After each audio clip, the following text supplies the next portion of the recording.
राम राम सभी को। कैसे हैं आप सभी? उम्मीद करता हूं आप सभी बहुत अच्छे होंगे। आप सभी ने 15 अगस्त बहुत अच्छे से सेलिब्रेट किया होगा, जन्माष्टमी बहुत अच्छे से सेलिब्रेट की होगी। तो अब अपनी तैयारी में दोबारा से लौट जाइए और दोबारा तैयारी को स्टार्ट कर दीजिए। और आज घर में बहुत अच्छा पकवान भी बन रहा होगा, तो ये समझ लो कि आपकी तैयारी को और अच्छे से करने के लिए आज घर पे सेलिब्रेशन चल रहा है।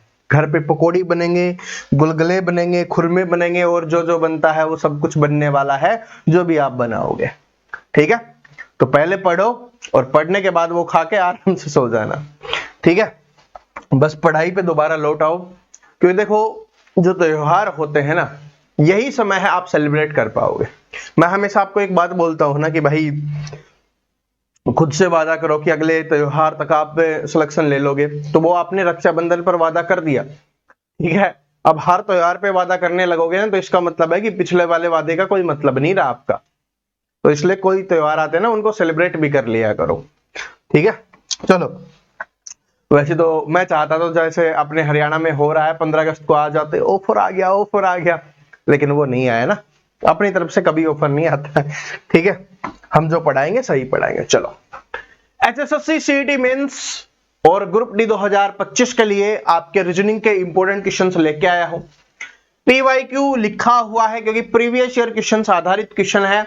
जिस तरह के क्वेश्चंस आपके सीईटी मेंस में और ग्रुप डी के एग्जाम में आपको देखने के लिए मिलने वाले हैं, जो ग्रुप डी का आपका सीईटी होने वाला है उसके लिए।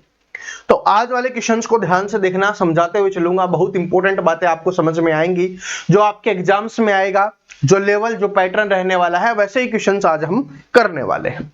ठीक है जी, चलो बिना देरी के शुरुआत करते हैं। पहला क्वेश्चन देखिए आपका ये वाला है, डायरेक्शन वाला है, दिशा वाला है। इस दिशा वाले के बारे में लास्ट में और बात करेंगे, ठीक है, क्योंकि जल्दबाजी में कुछ चीजें हो जाती हैं, उसके बारे में लास्ट में बात करेंगे। पहला क्वेश्चन है, देखिए क्या है कि एक आदमी एक स्थान से चलना शुरू करता है। तो हमने मान लिया कि वो आदमी है, वो यहां से क्या है, चलना शुरू कर रहा है। उसके 9 किलोमीटर दक्षिण में जाता है। तो अब वो क्या है, 9 किलोमीटर दक्षिण में जाता है। तो दक्षिण किधर होता है, नीचे बताया होगा ना, ये वाली आपकी डायरेक्शन होती है। इसको हम पूर्व मानते हैं, इसको हम पश्चिम मानते हैं, इसको हम उत्तर मानते हैं और इसको हम दक्षिण मानते हैं। तो बोला दक्षिण दिशा में कितनी जाता है, 9 किलोमीटर जाता है। तो यहां से उसने चलना शुरू किया और 9 किलोमीटर भाई दक्षिण दिशा में नीचे की तरफ चला गया।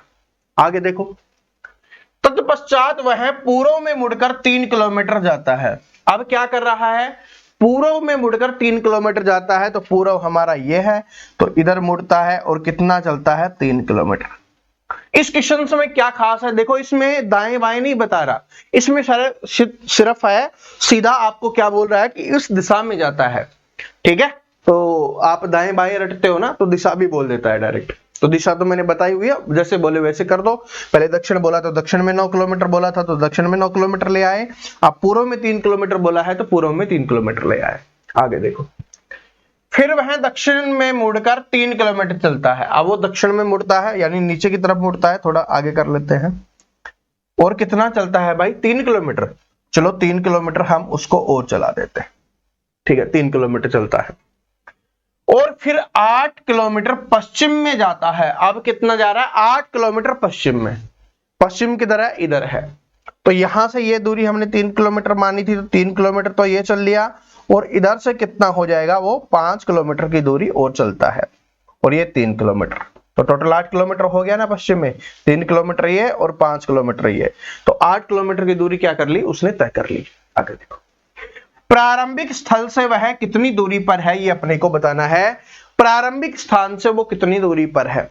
अब बताओ कि जो शुरुआती उसका स्थान था, उससे कितनी दूरी पर है, यानी कि यहां से वो कितनी दूरी पर है, ये इंपॉर्टेंट क्वेश्चन है।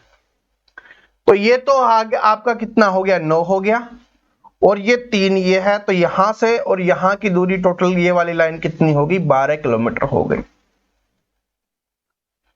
अगर आप ऐसे जोड़ोगे कि भाई यहां से चलना शुरू किया, ये हो गया 12 और यहां पर है 12 और 5 17, क्या ऑप्शन में 17 दिखाई दे रहे हैं, नहीं है।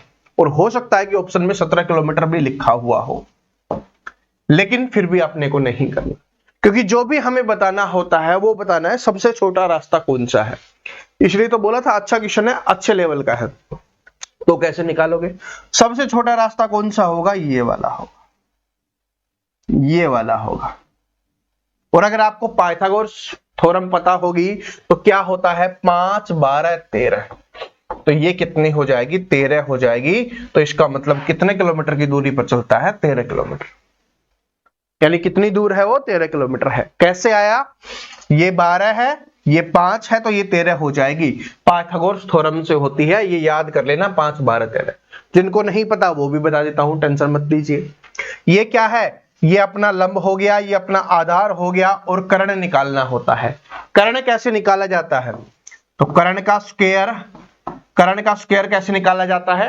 कर्ण का स्क्वायर निकाला जाता है लंब का स्क्वायर प्लस में आधार का स्क्वायर। जिनको ये नहीं पता, पाइथागोरस थ्योरम याद कर लेना, एग्जाम में आती है। कर्ण निकालेंगे तो इधर कर्ण रह जाएगा, और ये जो स्क्वायर वाला है उधर जाके क्या बन जाता है? रूट। तो रूट में चला जाएगा। लंब का स्क्वायर, लंब का मान कितना दिया गया है? 12 है, 12 का स्क्वायर कितना होगा? 144, और प्लस में आधार कितना है? 5, 5 का स्क्वायर कितना हो जाएगा? 25, और 25 और 144 कितना होता है? 169। 169 रूट किसका होता है? 13 का। तो इसलिए ये 13 आया है। ठीक है, तो ये 13 इस वजह से आएगा, 13 किलोमीटर इसका ऐसे आंसर होगा। इंपॉर्टेंट क्वेश्चन है, नोट करके लिख लेना। ठीक है, नोट करके लिख लेना। ये वाली तरीके डायरेक्ट आपसे पूछा भी है एचएसएससी ने, पाइथागोरस थ्योरम क्या होती है, ये भी डायरेक्ट आपसे पूछा, तो याद कर लेना। ठीक है जी, ऐसे अपने को करना होता है, सबसे छोटा रास्ता अपने को बताना होता है। तो ये याद कर लेना, इंपॉर्टेंट क्वेश्चन है, इसलिए बताया है कि एग्जाम में आएगा। और जो नोट, जहां पर नोट कर रहे हो, नोट्स बना रहे हो, वहां पर इंपॉर्टेंट लिख लेना, स्टार लगा के लिख लेना कि भाई ये इंपॉर्टेंट है। ऐसे क्वेश्चन स्टूडेंट से गलत होते हैं। आगे बढ़ते हैं, ब्लड रिलेशन वाला क्वेश्चन है। आपने देखा होगा अब ऐसे ही क्वेश्चंस आपके एग्जाम्स में आने लग गए हैं कि P प्लस क्यू का अर्थ ये है, माइनस का अर्थ ये है, ये इस तरीके से। और इसमें सोल्व क्या करना है अपने को सोल्व करना है कि भाई A प्लस बी माइनस सी का मान क्या होगा। हमें सोल्व क्या करना है? हमें सोल्व करना है कि A प्लस बी माइनस सी क्या होगा। तो शुरुआत हम इधर से करते हैं, क्योंकि हम इधर से ही करते हुए आए हैं। अब प्लस देखो, प्लस का अर्थ क्या है? यहां पर प्लस दिया गया है, P प्लस क्यू प्लस दिया गया है, तो इसका अर्थ है कि P है वो Q का पुत्र है। P है Q का पुत्र है, इसका मतलब पहले वाला दूसरे वाले का पुत्र हो जाएगा। तो पहले वाला पुत्र है तो नीचे आ जाएगा, पुत्र है तो डिब्बे में बंद कर देंगे, और इसका पुत्र है तो ये ऊपर वाली जनरेशन में। माइनस का मतलब क्या है? P Q की पत्नी है, P Q की पत्नी है, यानी पहले वाली किसकी है? दूसरे वाले की पत्नी है। P Q की पत्नी है, तो इसका मतलब पहले वाली पत्नी है तो B पत्नी हो जाएगी, औरत हो गई। C क्या हो जाएगा? पत्नी है, तो ये पति हो जाएगा। तो ये लो, ठीक है, पति पत्नी का संबंध, बराबरी का संबंध हमने रख दिया है। अब हमसे क्या पूछा इसमें देख लो, C A का पिता है, C A का पिता, ये इसकी माताजी, और माताजी का पति क्या होता है? पिता ही होता है। तो ऑप्शन नंबर ए ही क्या हो जाएगा? करेक्ट आंसर हो जाएगा। तो ये ब्लड रिलेशन का मैंने आपका रिवीजन भी करवा दिया है। अभी हमने ब्लड रिलेशन कुछ दिन पहले ही पढ़ा था, तो इंपॉर्टेंट है। अब इसी तरीके के क्वेश्चंस ज्यादा आपके एग्जाम्स में आते हैं। ठीक है जी, आराम से आएगा, अब आराम से कर लोगे। चलो, ये वाला क्वेश्चंस देखिए, ऐसे क्वेश्चंस आते हैं। ठीक है, अपने एचएसएससी है ना, अब इस तरीके के क्वेश्चंस पूछने लग गई है। इंपॉर्टेंट क्वेश्चन है, देखो क्या है, रैंकिंग वाला ही समझ लो आप, रैंकिंग वाले चैप्टर का ही ये है कि ए डी से नाटा है। नाटे का मतलब क्या होता है? नाटे का मतलब क्या होता है? छोटा। ठीक है, नाटे का मतलब क्या होता है? छोटा होता है। तो ए है वो डी से नाटा है, तो यहां पर लिखते हुए चलेंगे, ए डी से नाटा है तो डी बड़ा होगा, ए छोटा होगा। जब ए डी से नाटा है मतलब कि क्या हुआ? ए डी से छोटा है, तो छोटे को नीचे लिखेंगे, बड़े को ऊपर लिख दिया। ठीक है, परंतु सी से लंबा है। पूरी लाइन आपको ध्यान से पढ़नी है, कोई भी मिस्टेक नहीं करनी, एक भी शब्द को नहीं छोड़ना। अगर परंतु को छोड़ दोगे तो गलत हो जाएगा। तो ए है वो डी से नाटा है, इसका मतलब ए है वो डी से तो छोटा है, तो ए डी से छोटा हो गया, परंतु सी से लंबा है, तो इसका मतलब ए सी से लंबा है, तो सी है वो ए से छोटा हो जाएगा, उसको ए के भी नीचे लिख देंगे। ठीक है, बीच में स्पेस क्यों छोड़ रहे हैं कि यहां पर हो सकता है कि और कोई भी आ जाए, तो इसलिए हमने स्पेस छोड़ा है। आगे देखो, डी है बी से नाटा है, डी है वो बी से नाटा है, तो डी बी से नाटा हो गया, तो क्या है भाई, डी है वो बी से नाटा है, तो बी हमारी ऊपर हो जाएगी, ठीक है, बी हमारी ऊपर होगी, परंतु ए से लंबा है, डी है ए से लंबा है, तो डी ए से लंबा है, ऊपर ही लिखा हुआ है, तो डी है ए से लंबा है, बी से छोटा हो गया, बी से छोटा हो गया, ठीक है, परंतु ए से लंबा है, तो ए से लंबा है तो ऊपर हो गया, छोटा है तो नीचे और बड़ा है या लंबा है तो ऊपर, ठीक है। ई है वो ए से नाटा है, ई ए से नाटा है, ई ए से नाटा है, परंतु सी से लंबा है, देखो इसलिए हमने जगह छोड़ी थी। ई है ए से नाटा है, ए से नाटा है, छोटा आएगा नीचे आएगा ई, लेकिन सी से लंबा है तो सी से ऊपर आएगा, तो इसका मतलब ई कहां पर आएगा, हमारा यहां पर आने वाला। ए से तो छोटा हो गया और सी से क्या हो गया, बड़ा हो गया, तो यही तो बोला है, ई है ए से छोटा है और बी से परंतु सी से लंबा है, तो सी से क्या हो गया, लंबा हो गया। आगे देखो, तो सबसे लंबे दो हैं, सबसे लंबे दो कौन हैं, सबसे लंबे दो कौन होंगे, जो ऊपर होंगे वही, तो ऊपर दो कौन है, बी और डी, तो बी और डी सबसे लंबे दो हैं। अगर पूछता सबसे लंबा कौन है, तो सबसे लंबा कौन हो जाता, बी। अगर पूछता सबसे छोटा कौन है, तो सी है वो सबसे छोटा हो जाता।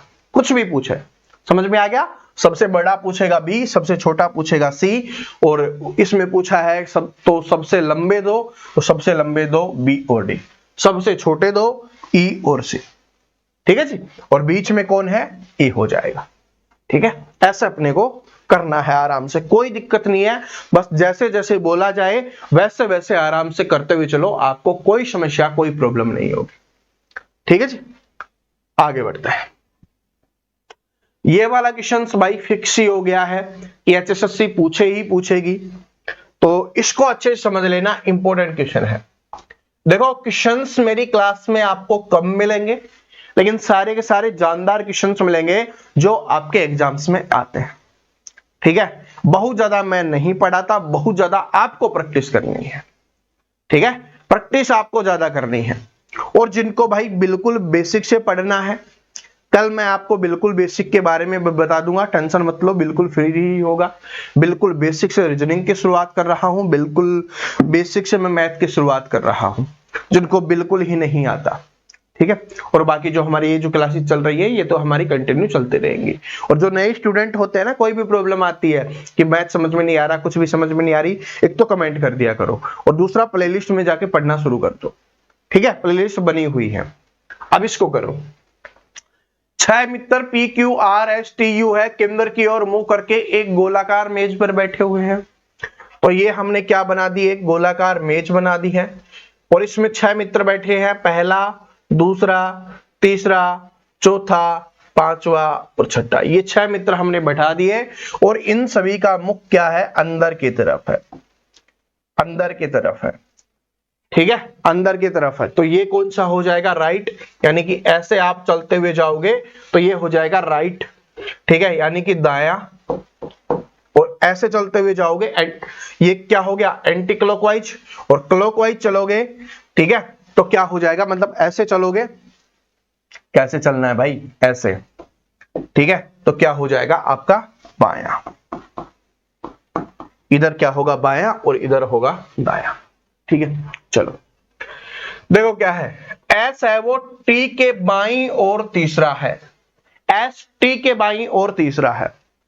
तो टी अगर हमने यहां पर बिठा दिया, ध्यान से देखो, टी यहां पर हमने बिठा दिया, तो एस टी के बाईं और तीसरा है।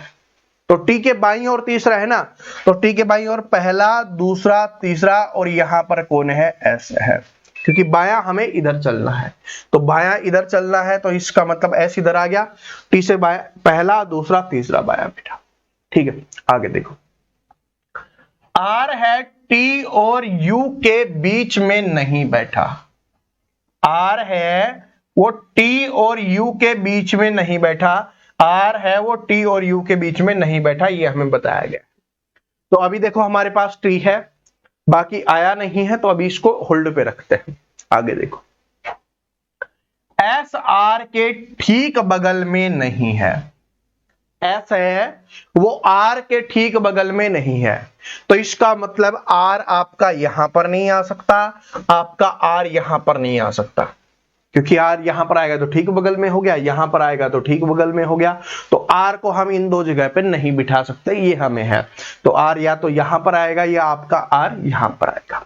आगे देखो, आगे देखिए क्या है, Q है T के दाएं दूसरा है, Q T के दाएं दूसरा, तो Q है T के दाएं दूसरा है, तो T के दाएं दूसरा, दाएं कौन सा हो जाएगा, पहला ये दूसरा ये, तो यहां पर क्या हो गया, आपका T हो गया। अब R से कोई मतलब नहीं है, यहां पर क्या आ गया, क्या आ गया, क्या दिया गया ना, Q, T तो है ही ना, Q आ गया, क्या आ जाएगा, Q आ जाएगा। Q है वो T के दाएं दूसरा है, तो T के दाएं दूसरा हो जाएगा T के दाएं पहला और दूसरा, ठीक है। U और Q के बीच कौन बैठा है ये अपने को बताना है, U और Q के बीच, लेकिन अभी तो हमने उनको बिठाया ही नहीं है, उनको बिठाना होगा। अब देखो यहां पर Q आ गया है, यहां पर और यहां पर तो R आ ही नहीं सकता था, या तो R आपका यहां पर आएगा या आपका R यहां पर आएगा, ठीक है। अगर हम R यहां पर लिखते हैं, मान लो कि R हमने यहां पर लिखा, ठीक है, यहां पर अगर हमने R लिखा तो ये वाली कंडीशन याद रखना, R T और U के बीच में नहीं हो सकता, तो R अगर हमने यहां पर लिख दिया तो U आपका यहां पर आ सकता है, ठीक है, तो U आपका यहां पर आ सकता है। इसका मतलब हम ध्यान से देखेंगे कौन कौन सी कंडीशन है कि R है वो T और U के बीच में नहीं आ सकता, तो T और U के बीच में R कब नहीं आ सकता, तो क्योंकि यहां पर और यहां पर नहीं है, यहां पर T है और यहां पर Q है, तो U नहीं है ना, तो हम यहां पर R को बिठा देते हैं, R को हमने यहां पर बिठा दिया, T और U वाला टेंशन ही हमारा खत्म हो गया, और R वैसे यहां पर आ भी नहीं सकता था, ठीक है जी, R यहां पर आ नहीं सकता तो बीच में रहेगा ही नहीं, ठीक है। अब कौन सा बच गया हमारे पास, और कौन सा बच गया है हमारे पास, P बच गया है, QRSTU, ठीक है, और P और U हमारा बच गया है, तो U और Q के बीच में कौन है ये अपने को बताना है, U और Q के बीच में, तो U और Q के बीच में एक ही व्यक्ति होगा ऑप्शंस के हिसाब से, तो U कहां पर आ जाएगा, अपना यहां पर आ जाएगा, और P कहां पर आ जाएगा, अपना यहां पर आ जाएगा, ठीक है। और यहां पर देख लो S T के बाईं ओर तीसरा है, S है T के बाईं ओर तीसरा हो गया, R है T और U के बीच में नहीं है, R है वो T और U के बीच में नहीं है, बिल्कुल ये भी ठीक है। S R के ठीक बगल में नहीं है, S है वो R के ठीक बगल में नहीं है, क्योंकि R यहां और यहां नहीं बिठाया हमने, तो ठीक बगल में भी नहीं है, ठीक है।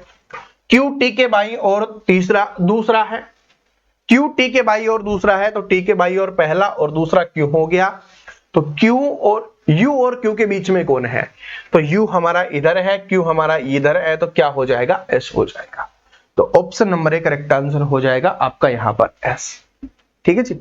थोड़ा सा दिमाग लगाना है, मुझे पता है, बस आपको दिक्कत यहां पर हो रही होगी P और U के बीच में कि P और U कैसे लिखें। अब हमसे क्वेश्चन ये ही पूछा है U और Q के बीच में, तो Q तो हमें पता है, U के बारे में चलो नहीं पता चल रहा, लेकिन ये बात पता है ना कि बीच में एक ही है। अगर यहां पर दो ऑप्शन होते तो हम सोचते, भाई दो होते हैं ना, तो हम यहां पर U की बिठाने की सोचते कि भाई एक यहां पर आएगा और दूसरा यहां पर आएगा, लेकिन यहां पर ऑप्शन में ही एक है, तो इसका मतलब U और Q के बीच में एक ही आ सकता है, तो U हमने यहां पर बिठा दिया, इस तरीके से करना, ठीक है। और इसको करने के अलग अलग तरीके होते हैं, सबका अलग तरीका होता है, कैसे आप सोच रहे हो, कैसे आप पढ़ रहे हो, वैसे आप कर सकते हो, बस सही तरीका होना चाहिए, जो बोला है ना वो कंडीशन आपकी ठीक होनी चाहिए, बाकी अपने आप ठीक हो जाएगा, ठीक है जी। चलो आगे बढ़ते हैं, अगले क्वेश्चंस पे देखिए, पेड़, शाखाएं और जड़, ये क्वेश्चंस मैं जब करवा रहा था ना, स्टूडेंट बोले थे सर जी ऐसा क्वेश्चंस कहां एग्जाम में आता है, आजकल HSSC नहीं पूछती, तो चलो एक बार इसको करते हैं, फिर HSSC का पूछा गया क्वेश्चंस मैं आपसे पूछूंगा।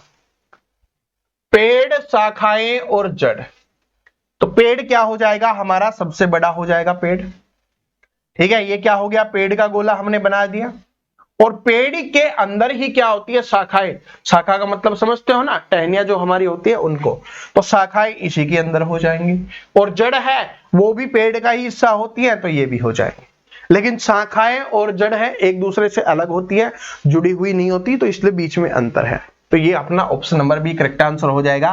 और ऐसे करके इसको स्माइली बना देते हैं। बड़े प्यार से कर दिया ना क्वेश्चंस, तो प्यार से कर दिया तो ये वाला क्वेश्चंस आप सभी को कमेंट करना है।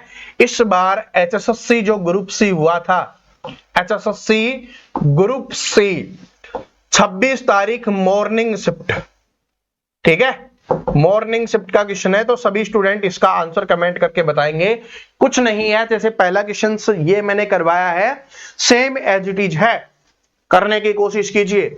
इसमें बताया गया पेय पदार्थ यानी पीने वाला पदार्थ, उसमें फिर कॉफी और मर्दू मतलब शीतल पेय के बारे में बताना है कि कौन सा होगा, ठीक है। तो हर एक स्टूडेंट का कमेंट आना चाहिए, हर किसी का है कि वो कमेंट आना चाहिए भाई, इस बात को नोट कर लेना, हर कोई स्टूडेंट कमेंट करना चाहिए। ये वाला क्वेश्चन तो देखिए, ये वाला क्वेश्चन भी आपका 26 मॉर्निंग का ही है, अच्छा क्वेश्चन था, क्योंकि मैंने बोला था ना आकृतियों से संबंधित क्वेश्चन आएंगे। तो देखो आकृति का अच्छा क्वेश्चन आया, थोड़ा समझा देता हूं। थोड़ा दिमाग लगाओगे तो बिल्कुल आसान है, नहीं दिमाग लगाओगे तो हार्ड बन सकता है। पहले प्लस लिखा गया, फिर ये लिखा गया, फिर ये लिखा गया, यहां से ये फिर ये हुआ, यहां से ये और क्या होगा ये अपने को बताना। देखो यहां पर प्लस है, यहां पर क्या हुआ ये नहीं समझ में आया, लेकिन अगर आप इस प्लस वाली लाइन पे खींचोगे तो आपको समझ में आएगा इसमें क्या ऐड किया गया है, क्रॉस ऐड किया गया है। नीचे वाले में देखो ये आपकी लिखी हुई है और इसमें भी क्या है, क्रॉस ऐड किया गया है, और इसमें देखोगे तो भी क्रॉस ऐड किया गया है। अगर एग्जाम में यहां पर पूछा होता तो इसके अंदर ही हम क्या कर देते, क्रॉस ऐड कर देते, अपना आंसर दूसरे नंबर वाला हो जाता। लेकिन हमसे तीसरे नंबर वाला पूछा है, क्योंकि हर बार सेम थोड़ी ना पूछेगा, इसलिए समझाना जरूरी है। फिर क्या हुआ तीसरे वाले में, क्या हुआ कि सेम प्लस तो है, लेकिन यहां पर ये आपकी क्या आ गई, गोल गोल बिंदियां आ गई है, ठीक है, या आप बोल सकते हो छोटे सर्कल आ गए हैं। इसमें भी सेम ऐसे हुआ है कि इसके चारों कोनों पर क्या हो रहा है, ये सर्कल आ रहा है। तो इसमें भी क्या होगा, इसमें भी ये सेम रहेगा और इसमें क्या हो जाएगा, 4 सर्कल आ जाएंगे। तो सेम रहना चाहिए और 4 सर्कल साइड में, तो ऑप्शन नंबर ए ही क्या हो जाएगा, आपका करेक्ट आंसर हो जाएगा। तो ऐसे अपने को करना होता है, कोई घबराने वाली आवश्यकता नहीं होती है, ठीक है। और इस बार मैं आपकी इमेज की एक मैराथन क्लास भी जरूर करवाऊंगा एग्जाम से पहले, ठीक है, आपको जरूर समझा दूंगा कि किस तरीके से होता है। और पहले भी मैंने समझा दिया था आपको कि किसी भी चीज से आपको डरने की आवश्यकता नहीं है।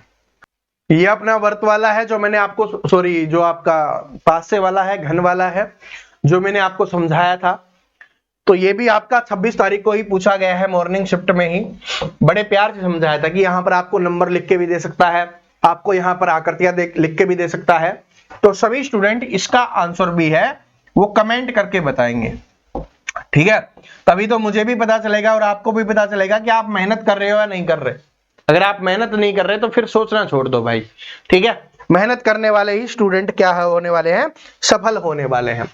मैं आपको एक क्वेश्चन और में करेक्शन करवाना था, वो मैं आपको करवा देता हूं। तो ये 2 क्वेश्चंस मैंने आपसे पूछे हैं, इन दोनों क्वेश्चंस का आंसर है वो आपका आना चाहिए।